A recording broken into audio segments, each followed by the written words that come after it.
It is impossible to live without failing at something, unless you live so cautiously that you might as well not have lived at all, in which case you have failed by default. And the idea of just wandering off to a cafe with a notebook, and writing and seeing where that takes me for a while is just bliss. It takes a great deal of bravery to stand up to our enemies, but just as much to stand up to our friends.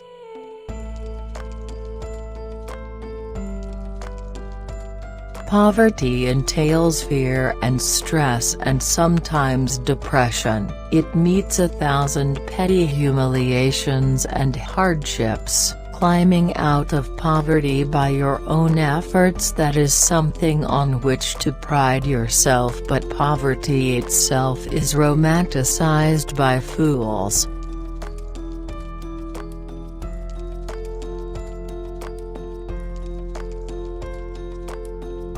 I was set free because my greatest fear had been realized, and I still had a daughter, who I adored. And I had an old typewriter, and a big idea, and so rock bottom became a solid foundation on which I rebuilt my life.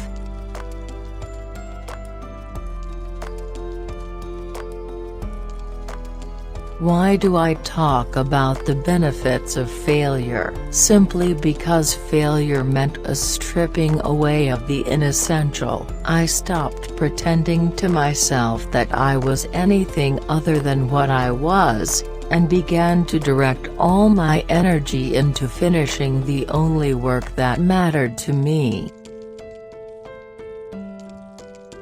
The truth, it is a beautiful and terrible thing, and must therefore be treated with great caution. Whether you come back by page or by the big screen, Hogwarts will always be there to welcome you home. Never be ashamed. There's some who'll hold it against you, but they're not worth bothering with.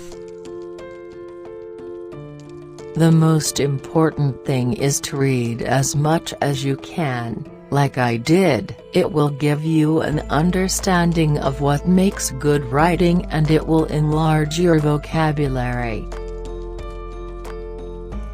I think you have a moral responsibility, when you've been given far more than you need, to do wise things with it and give intelligently.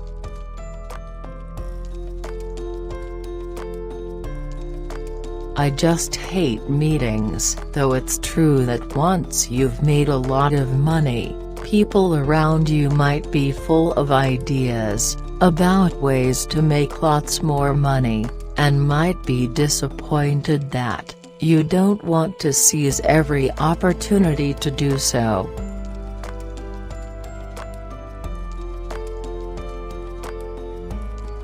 It is perfectly possible to live a very moral life without a belief in God, and I think it's perfectly possible to live a life peppered with ill-doing, and believe in God. Death obsesses me, yes it does. I can't really understand why it doesn't obsess everyone. I think it does really. I'm just a little more out about it. The middle class is so funny. It's the class I know best, and it's the class where you find the most pretension, so that's what makes the middle classes so funny. No, there is literally nothing on the business side that I wouldn't sacrifice in a heartbeat to have an extra couple of hours writing. Nothing. I think I've really exhausted the magical. It was a lot of fun, but I've put it behind me for the time being. If you're holding out for universal popularity, I'm afraid you will be in this cabin for a very long time."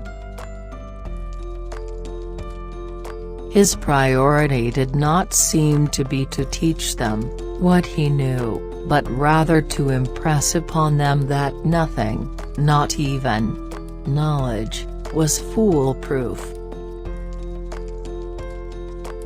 "I love inventing names, but I also collect unusual names, so that I can look through my notebook and choose one that suits a new character,"